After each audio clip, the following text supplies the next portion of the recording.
Welcome to another Hotcakes Gaming YouTube video. You are here with your channel host, Hotcakes Gaming James, and today I am joined by good friend and fellow Guild Ball pundit. It's Chris Hay from Guild Ball Informer. Hi guys. How's it going, my man? Very, very well, thank you. Thank you for joining me in your house. See you well. Yeah, it was pretty good actually. This bed settee is very comfortable. Chris has been looking after me for the weekend while Jane, she's running a baby shower and has been out with friends and such, so we're getting a chance to do some gaming. And we thought there'd be no better way really to give Abattoir Away Days its kind of bow than to do a little bit of a season rundown. Now I have to fully credit this to one of the subscribers who suggested this in the Masons video. Now I'm sure you have realised the same, but wargamers love stats. They do, surprisingly. Yeah, the number of stat boffins we have in the hobby is amazing, so hopefully some of this will appeal to those. Hopefully so, especially because we have spent the last hour. There was no preparation before this. We spent the last hour actually going through and doing a bit of a rundown, because it's surprised how quickly you forget just what's happened in what games, or even during games have forgotten things, yeah, so. Which we will come on to at some point. So what we recommend that you guys do, this is very much going to be a talking video, so I recommend you guys get your paints out, get your latest Guild Ball teams painted up. I hope that you guys who are watching this have already got yourselves a team. If not, contact someone, get yourself an intro game, because it's a fantastic, fantastic system. So this is all about Abattoir Away Days, and I think first of all, I think I mentioned it about 3 or 4 times in the last few videos, is I'd just like to say a massive thank you, because I didn't expect this to take off at all. Yeah, it's the amount of attention you've had from it's been amazing, hasn't it? So yeah, I mean, I hate attention, as you know. Yeah, it's not what you're looking for at all. No, definitely not, definitely not. But I've been really surprised. A lot of people have really enjoyed the reports, and I was most surprised by people contacting and saying that this has helped them learn the game, which has been really interesting, because I've been learning the game through the playing, and you even passed a comment when we were doing our stat research, saying how crazy it was that even in episode 2 versus the Union, episode 3 versus the Morticians, when playing against yourself, I still was asking questions like, so what can I use momentum for? Can I heal myself? You know, things like that. Which is really interesting. So I'm glad that you guys have come on the journey with me, and I hope you're all looking forward to coming on the journey for season 2. Now this is going to be released on Monday instead of a match report. I know you guys are looking forward to a match report, but of course for the Alchemist season, the Alchemists have to be ready. We want to be doing fully painted miniatures, and they're not far away. So you're painting those up yourself? Yes, I am. So you see the pictures on Twitter and things to have a look? Have you posted some spoilers? Or? I have posted some. They're getting there. The skin tones are all done. But this video isn't about the Alchemist. This is all about the butchers. The bloody butchers. That's right. Okay, so I think the first place to start is actually just looking at the stats of the videos themselves and how well received they've been, and what have been the most popular videos. Now, perhaps before we even come on to talking about this, it might be an idea for you guys out there. Which report have you enjoyed the most? Which one have you enjoyed the most? What about yourself? Which one have you enjoyed the most? Obviously the 2 that I was on myself were very enjoyable from a selfish point of view, being on them. Thoroughly enjoy. I thoroughly recommend to viewers to actually, even if you're not going to post anything on YouTube, is to actually record yourself playing with mates and stuff. It really does bring a different aspect to the game and makes you much more, from my point of view, analytical and sort of critical of yourself and of what you're doing and how you're playing. It's actually a really good learning tool. Yes. For people. Certainly it has accelerated my learning, being able to, I obviously have to watch the reports to edit them, and going through them going, oh James, why did I do that? Yeah. What are you doing? You idiot, what are you doing? So that side of it's been really interesting from my own point of view, is watching that. And I can imagine having featured in one, having exactly the same experience, where you look over and you go, duh. But that's ultimately how we learn. We learn from our losses and our mistakes, don't we? Yeah, and we're in a fortunate position that we can go back and re-watch them. A lot of people that play now, especially in tournaments and things, you don't have that luxury of having a replay to go back and review your game. So it's brilliant. So I guess apart from the ones that I've actually played in, it seems a bit strange, but the first one and the last one against Quinned Engineers, and then Jamie at the end, just to see your progression, if nothing else, how you've changed your game. Especially the last one with Jamie, as you've mentioned, was such a tactical game, and a lot of very advanced nuances that you may not pick up on if you're more of a beginner. So that was really good to watch and to see to you guys sort of mentally battling that one out. Mentally lost. Spoiler! Make sure you go and watch that one before you watch the video. What about yourself? It's been very interesting because I've put a few down here. Let's have a little look at what the stats say. Now, what we have to bear in mind when we look at the channel stats is some of these videos haven't been up as long. Some of them haven't been up as long. But at the same time, it's quite interesting to see where videos that maybe weren't the first ones up aren't necessarily the most viewed. So the third most viewed is actually the first one up, which was the engineer's match report, and that's got about 1,500 views, but it had 46 likes. It has the most likes of any of the videos for Guild Ball, which is really interesting. So if you're one of those people who like that video, maybe comment below and say why was it that you enjoyed that first one, because it is quite interesting. That was me learning the game. I called momentum influence and influence momentum a number of times. Boar became ox, ox became boar.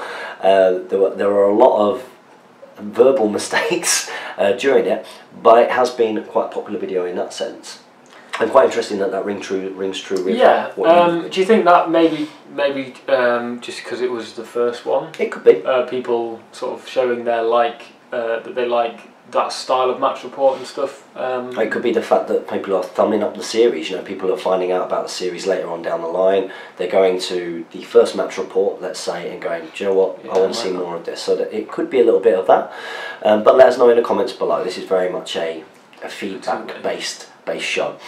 In second place, versus Steve Newton's Alchemist. This was episode 4 with 1,600 views so far and 37 likes. Now that's a very interesting one, because as we'll come to talk about, it was quite a different type of game than a lot of the rest of the series, and yet that one's been quite a popular report. Can you see why? I don't know whether the name draws people in. As people may or may not know, Steve is currently in the unofficial rankings the #1 Guild Ball player.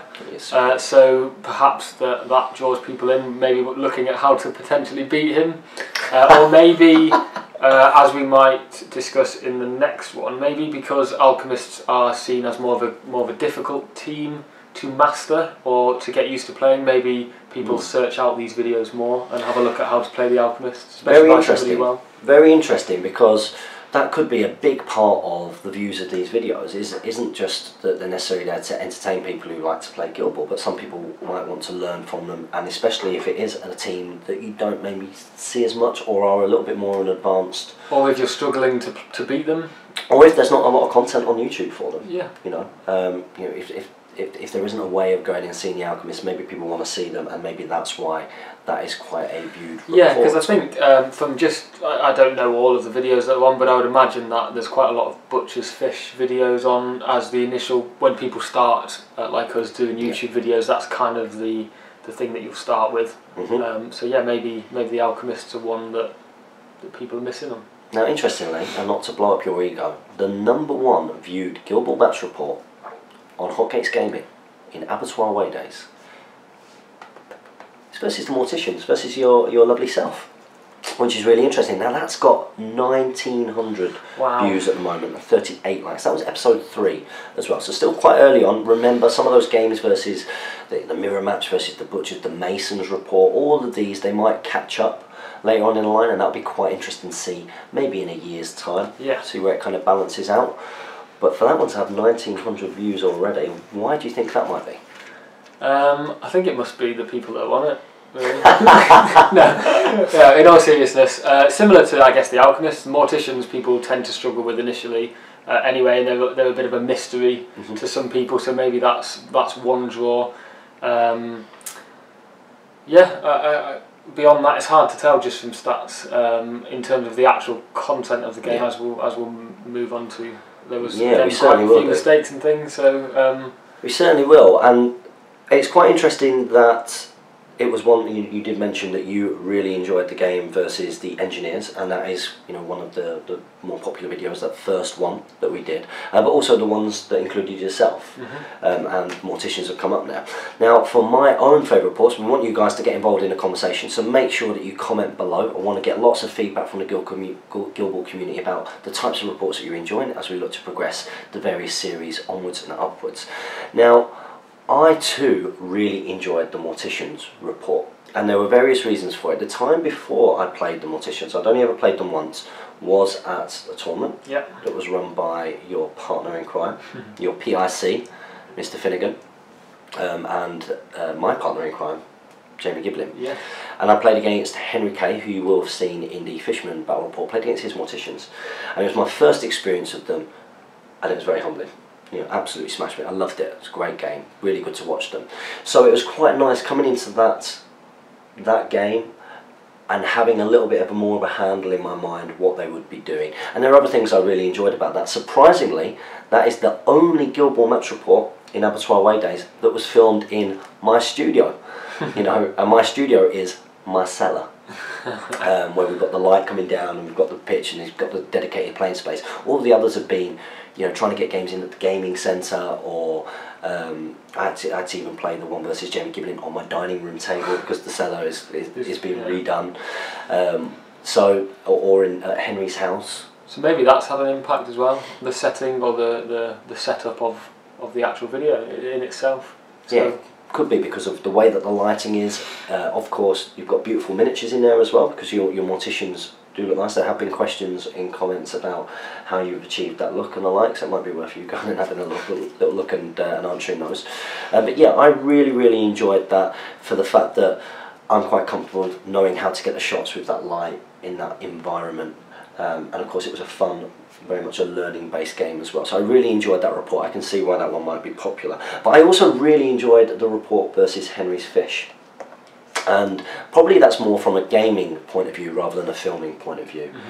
Because it feels, I don't know whether you think the same, but Butchers versus Fish does kind of feel in a lot of ways almost like how the game is designed to play. Yes, definitely. And the flow of the game is very different from other games.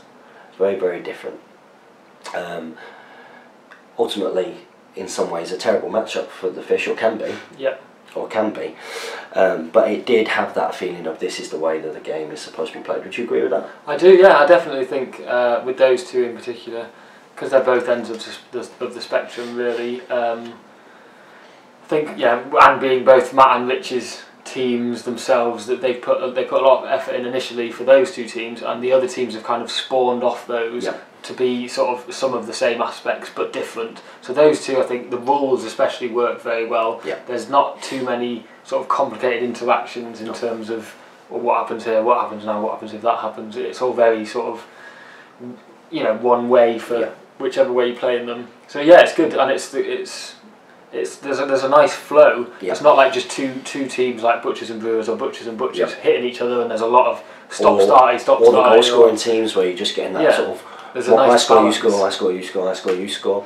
It very much does have that feel. It's a very nice matchup, and I really enjoyed playing in that game, very much so.